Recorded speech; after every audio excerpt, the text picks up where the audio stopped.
All right, Danky Kane gang, welcome to part 5 of our response to lived in lunacy, living La Vida Loca.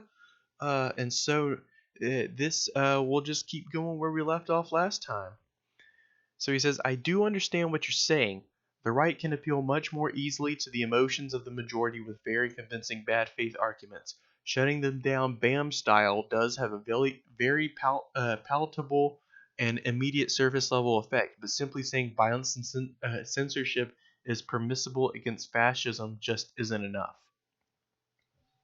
And so with this, I want to clear out one thing. You know, I'm not against somebody I'm against it, of course, but I'm not against someone being censored for merely expressing uh certain kinds of opinions, as long as those opinions don't skew into racially disparaging type territories. I just don't think that there should be uh like I said, the social media companies need to just have policies about this baked into the core of how they enforce these things. They need to decide, should they either let hate speech and stuff just propagate on their website and under the guise of freedom of speech, or should they maybe curb certain people's freedom of speech in order to preserve the greater harmony of the website? I mean, I know that's my collectivist Borg thinking taking hold of me, but we can look at how these sorts of people develop this ideology in an echo chamber, and by allowing them to sort of propagate this ideology on big popular websites, it just makes it more likely for them to reach an even more massive audience. And they always say, well, what if the shoe was on the other foot and it was the left being censored? And my whole response to that is they are. The left is being censored too. The left is being censored by these social media companies too. It's not just the right, ladies and gentlemen. They are trying to play a very weird balancing act. And like I discussed with the YouTube algorithm, pretty much any channel that has any Nazi symbols or anything like that on it is at risk for being either nuked or having some of their videos just getting taken down. And a lot of these are anti-fascist channels that are being targeted. Um, so moving on to paragraph 3, it kind of follows nicely.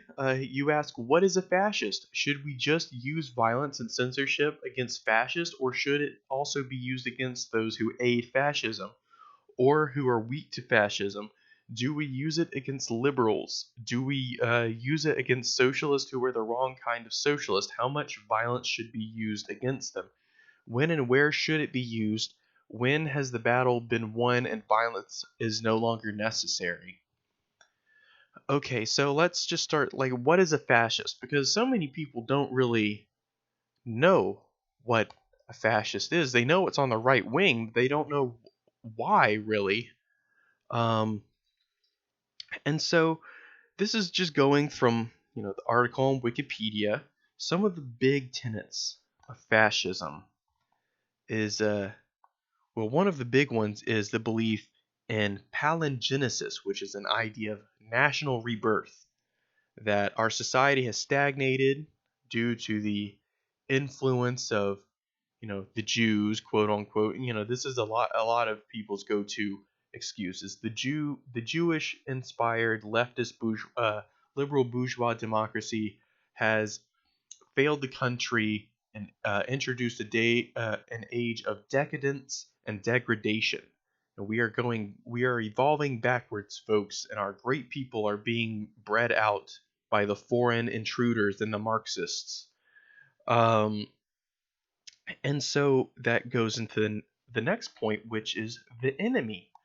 Fascist movements usually have an enemy that they rally around. In this case, it seems to be the SJWs just in general. That is the umbrella term that they use to refer to any group that they don't like. SJW.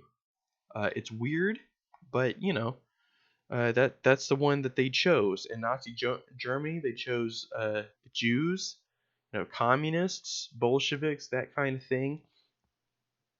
Um, but then, of course, one of the third big point is nationalism. Fascists are very nationalistic. And when you look at communist movements, specifically I'm talking about Marxist Leninist, because there's probably some weirdo on the left that is some kind of like nationalist, but Marxist Leninism is an internationalist movement.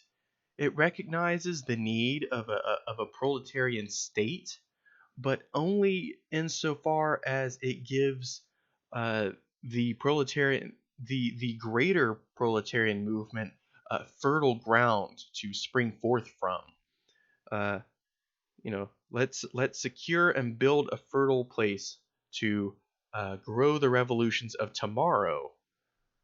So let's use the functions of government today to do that. So uh, nationalism is also, or fascism also, and this is something that it's historically been, but it doesn't necessarily have to be, is socially democratic. And this is kind of weird because we associate social democracy with being leftist and liberal. But no, my friends, fascism can be socially democratic. They The whole scheme is that these large multinational companies controlled by the Jews or the globalists are depleting our nation, and they are parasites. And in order to shrug off these parasites, we need a free market economy that is heavily controlled and regulated by the state. So that is social democracy by its very definitions. You still have privately owned companies. They might just have to, uh, be overseen by state-appointed CEOs and board members. So and because of this, they're also very protectionist. But we can see cases of like fascist countries. Like look at Jair Bolsonaro in Brazil right now. He is wanting to open up Brazil's Brazil's Amazon to uh, foreign logging companies. And so fascists can appeal to leftist populists by saying, hey, we're socially democratic. We want a regulated state because we know that the system sucks. We know that capitalism totally sucks, guys, so back us. We'll give you capitalism with a strong state control, but without all that pussy uh, communist shit like equality and gay rights and women's rights. Instead, you'll get a really strong military and a ton of patriotism. So that kind of leads into the next point. They're anti-egalitarian. They, at the crux of fascist belief, is this belief that there are strong guys and there are weak guys. There are chads and there are virgins, ladies and gentlemen, and that the virgins are holding the chads back. The Chud mindset has always been the same since time immemorial. Uh, and so the virgins are holding the Chad back.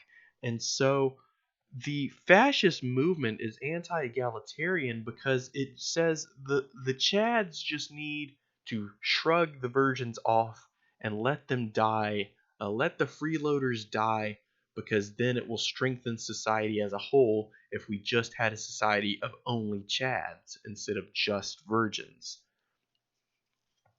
So, in that aspect, they're also anti-democratic because they think, democracy helps the virgins stay in power and it helps the virgins, cling to life. Uh, and by the virgins, I'm just using that as a metaphor for like the Jews and the minorities, the undesirables, in other words. And then, the final point about fascism is that it's imperialistic because once you've secured your little ethno state and you've kicked out all the Jews and you've kicked out all the Poles and you've kicked out all of the Gypsies and the Romanians and the Bolsheviks and everybody else, well, then you have to find a new enemy to rally behind. The hate machine needs something else. Like if this was if the alt-right took complete control and killed all the SJWs, they would have to find a new enemy to rally behind, a new SJWs. So, you know, you say, should we use violence and censorship against fascists? Yes, absolutely. Because fascists won't hesitate for a single second to use violence and censorship against anybody that they disagree with, even if you're not like an Antifa. Even if you think you'll be safe in the fascist regime, chances are you're going to do something that they hate and they'll kill you for it. Even the people that thought, oh, we should support Hitler just because he'll bring order. How'd that work out for you? Should it also be used against those who aid fascism? I would also say yes. If you are somebody like Joe Rogan, who gives a platform to alt-right, white supremacist, nationalistic fascists, then I do think that deplatforming is something that could be done. I do think that now I'm not calling for violence against Joe Rogan. Of course I'm not. But I mean, it depends on the degree to which you're aiding fascism. There's people out there like Joe Rogan that aid fascism that don't even know it. Like that, and that's kind of what I was trying to say. I didn't want to imply let's go kill Joe Rogan and deplatform him. I'm just saying there are so many people out there like Joe Rogan or Dave Rubin. Dave Rubin's another good example. He calls himself a classical liberal, and yet he supports the alt-right, which is, a fascist movement. So it's really kind of, it depends. Like now, if you're going out and you have a channel and you're saying, guys, we need to go join, the Shield Wall network. We need to join them. We need to support them, give money to them. I am building a stronghold where they can take up arms and I'll help them negotiate. Well, yeah, if you're aiding them to that degree, well, then I'm pretty sure you deserve to be deplatformed at the very least. And then violence and censorship to those who are weak to fascism. I mean, weak to fascism, I think of like the liberals. And yeah, fascism is like kryptonite to liberals. But no, I don't think we should go around punch them in the face and kick them in the butt and like I say, it's not really correct to call them fascist. They're just useful patsies for fascists. So no, I don't think punching like Bill Maher in the face would solve anything. Uh, Even though as much as I might as much as I might want to, I don't think that would solve anything. But uh, to use direct action against people who aid fascism, I think depends on the degree of aid and the consciousness. Are they conscious of the fact that they're giving aid to fascists? Because I mean, I think there should be some kind of like benefit of the doubt for certain people, like liberals. But then people who do it consistently, you know, uh, you gotta wonder where their loyalties really lie. When do they stop being, someone who just aids fascist and becomes an actual like participation in fascism? So you say, do we use it against liberals? Well, I kind of just said that, so yeah. Do we use it against socialists who are the wrong kind of socialists? I mean, by that I assume you mean like Trotskyists, people who would sell the revolution out. And that's a question that's not really relevant in American politics necessarily because we don't even have like a proletarian movement right here, right now. Um, But if we did have one, and we actually had like a chance of succeeding, then yeah, I think violence and censorship should certainly be options on the table for securing that from keeping revisionists to come along and to sell the revolution out to big capital, which is what Trotsky was pretty much doing. Um, and so yeah, I mean, and you're always going to get folks like that. So yeah, you have to be prepared to be able to censor and take care of the revisionists that come about, fascists and those who aid them, but also keeping in mind to give benefit of the doubt to liberals. You just have to assume that they're ignorant, that they're not, conscious of their aiding and abetting of fascism. But you ask how much violence should be used against them, and I think, again, I'm I'm not a believer in like proactive violence. I think that, and I'm not, but then again, I'm not a libertarian either. I don't think the non-aggression principle is a very smart thing. But, you have to pick your battles. Most certainly, you have to pick your battles. You have to know who actually deserves to get punched in the face, folks like Richard Spencer, and then who doesn't. Which, is just somebody like I don't know. I don't even want to say, but there are definitely scumbag people out there that deserves a good knuckle sandwich, and I'm not encouraging violence against any specific person or group or individual, but I'm just saying, fascists need to get bashed, ladies and gents. Uh, Now, liberals, on the other hand, shouldn't get bashed, but they should get a good stern scolding. They should be told to go sit in the corner and think about what they did. Uh, Check their privilege. But then again, anytime these guys are told to check their privilege, they don't really do that. They don't check it.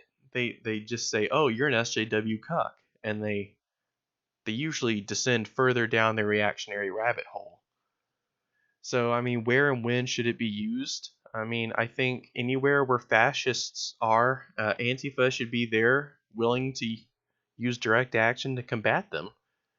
I think if fascists are on social media, anti-fascists should be using methods like trying to deplatform them to combat the spread of hate speech. So, yeah. Um, when has the battle been won and violence is no longer necessary? Well, I mean, the battle's won when the proletarian revolution is secure, when which is to say it's a long, long, long way of being won. It's a long process of getting rid of the revisionist and securing the revolution and instilling a true lasting dictatorship of the proletariat. um the revolution could potentially last uh, a generation or two. Eh, So you say there's no consensus on this right now, and non-fascists are frequently being targeted by anti-fascist violence and censorship. Um, I'll just read the whole thing and then go sentence by sentence. You say even if you can answer those questions, it's impossible to get all of the violent actors on the left to reach any kind of consensus on them. The left want for an egalitarian, oppression-free system. But by advocating for political violence in the place of debate, they render that goal unachievable because the fighting will never end unless one group simply attains enough power to essentially assert their opinion over the others with the violence of an oppressive police force or majority mob. At that point, you're back to where you started, maybe even someplace worse. Socialism is weak to authoritarianism and dictatorship because of its reliance on violence, just as liberalism is weak to fascism because of its values in freedom of speech and open debate. Okay, so we'll just go kind of like sentence by sentence with this. Let's see. Again, like I would like to see cases of like non-fascists being targeted by anti-fascist violence and censorship. Like I would like to see like a liberal getting punched out because he was mistaken for being a fascist. If that happened, I have no problem. If somebody was mistakenly punched and he wasn't a fascist and some black bloc guy punched him out and was an idiot, well then I'm sorry that happened to that person. And I'll say that anti-fascist comrade, dude, you were an idiot. You hit the wrong person, you moron. Maybe maybe think about who you're punching before you punch. And that's the key, folks. Don't go to these things looking for a fight. Be prepared to defend yourself, but don't go looking for a fight. Um, and make sure when you're punching somebody that they're actually a Nazi before you punch them. I mean, it's kind of like obvious. So if that happens, that is unfortunate. I do denounce anything like that would happen. I'm sure the anti-fascist group associated with that, if they realized what they did, they would denounce it. Probably realize they screwed up. But then, the censorship thing, like I said, that gets a little bit hairy because then you start talking about like what constitutes as hate speech, what constitutes as calls for violence. And in a lot of these cases, I think it's like, let's look at the Steven Crowder case, for example. A lot of people were calling for Steven Crowder to get his channel taken down because of his harassment of Carlos Meza, where he said stuff like, he was a lispy queer, yada, yada, yada. Making attacks on his character, like who he is as a person. And uh, what, some people like to point out the hypocrisy of the left by pointing to Sam Cedar. Sam Cedar has this little spat with oh shit, what's his name? Dave Rubin of the Rubin Report, because Dave Rubin goes around and says, "Oh, the left never wants to debate; they just want to censor everybody." So he really talks about this censorship thing a whole lot. And here you have an honest leftist, Sam Cedar, who wants to debate him. And Dave Rubin has repeatedly spurned him time and time and time again, and just refuses, like a little baby bitch, to debate him. So, this guy says he's all about ideas in the free marketplace and all that stuff, but he backs out of a real debate. And Sam Cedar makes fun of him for that and calls him a coward. And then Dave Rubin says he's a victim, he's being bullied. No, friend. Uh, and the difference between what Sam Cedar's doing and what Steven Crowder's doing is that Steven Crowder is attacking Carlos Meza's character. He's attacking his like person, who he is, like as a gay person, a gay Latino person. What Sam Cedar was doing was attacking Crowder on his ideas and his hypocrisy. But like I said, the censorship thing gets a little bit hairy. I completely agree that YouTube and Twitter and all these social media platforms, especially those who censor based on like algorithm detection, can be way too heavy-handed in how they go about it. It targets leftists as well. It's bad, folks. But you say even if you can answer those questions, it's impossible to get all the violent actors on the left to reach any kind of consensus on them. I mean, the general consensus I've seen is Nazis punch them in the fucking face. That's the consensus. It's not hard. If they're saying Sig Heil, they got swastikas all over them. They're saying how the Jews are not going to replace us, and they're carrying a tiki torch. Give them a good knuckle sandwich. I haven't heard of folks in Antifa circles saying, "Hey, let's just go punch everybody. Let's just punch them all, because chances are there's some fascist in there, and we'll get some somehow."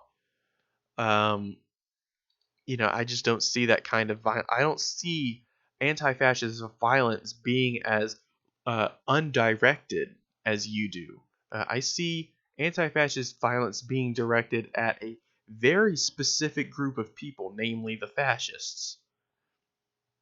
I don't think if you're a liberal or somebody like that, you really don't have anything to be afraid of from Antifa. They're not there to fight you. They're not there to really fight at all. They're just there to defend groups that are being attacked by fascists. So you say the left wants for egalitarianism and oppression-free system, but by advocating for political violence in the place of debate, they render that goal unachievable because the fighting will never end until one group simply attains enough power to essentially assert their opinion over the others with the violence of an oppressive police force or a majority mob. Okay, and I mean to that I say the current system does this. The current system, if a Marxist Leninist tried to come about in American politics and say, "Hey guys, we should overthrow the bourgeoisie in this country and uh, make a people's republic," I'm pretty sure they would get thrown in jail. So the violence is already being directed downward by the bourgeoisie towards the working class. The very nature of any political system is always going to place uh, is always going to give some group of people political violence over another. Um, and so, whether it's the bourgeoisie over the proletariat or the proletariat over the bourgeoisie. So, to wish for a non-violent political system is just unfortunately not really living in reality because all political systems are violent.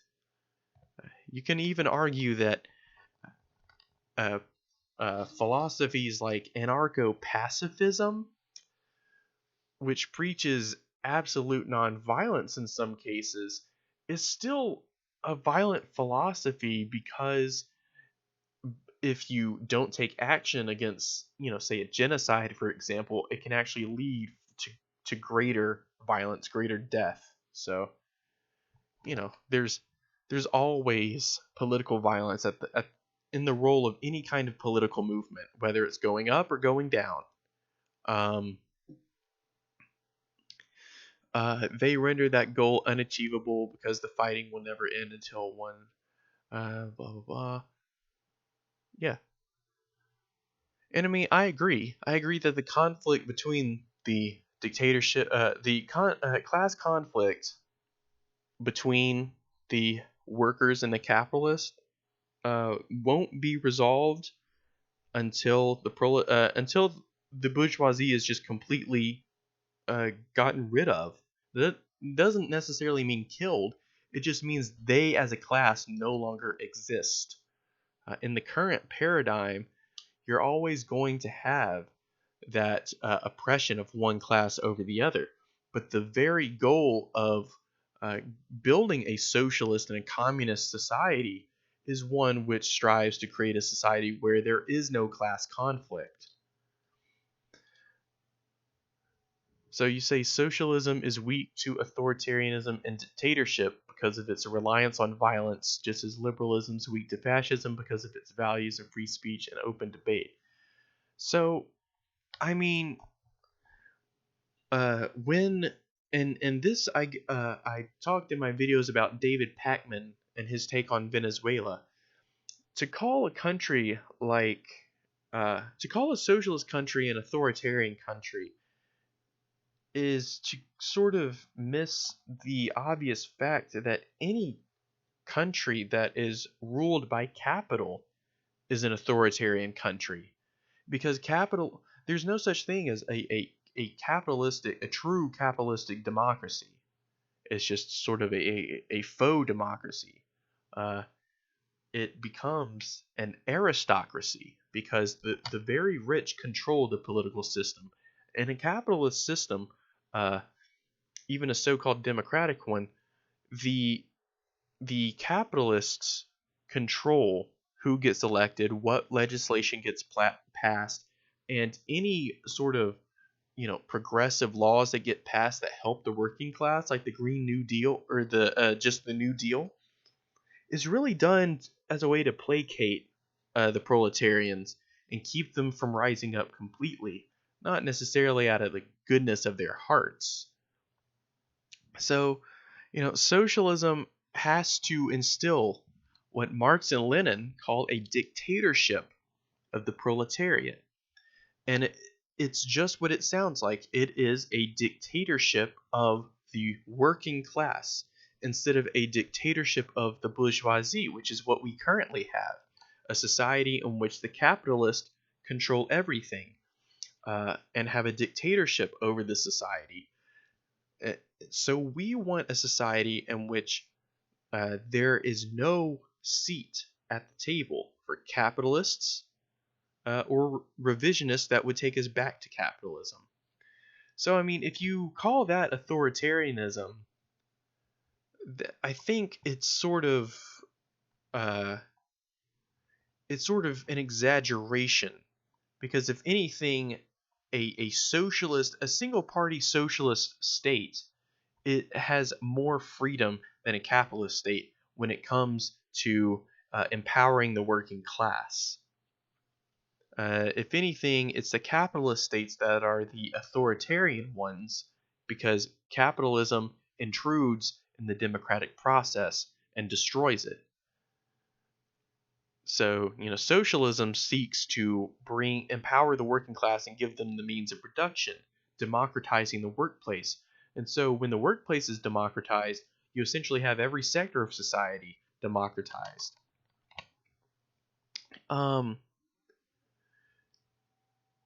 And then, liberalism is weak to fascism because of its values and freedom of speech and open debate. Yeah, I think fascism was sort of tailor-made to undermine liberal Western democracy from within. And fascism is essentially a reaction. It's a reactionary ideology, and it's a reaction to socialism. And so ultimately, it's going to go either the pendulum will swing one way or the other. Liberal democracy is unsustainable. You can try going to a social democracy, but that's also unsustainable. It will eventually crumble, and you'll have to go to something resembling fascism. You might not go full-blown Nazi, but you could do what like we here in America do. Imperialism, pretty much fascism, but without all the, Sig Heiling. So in the next part, we are going to finish up with this long comment, and then we'll see where we go from there. So thank you very much for watching.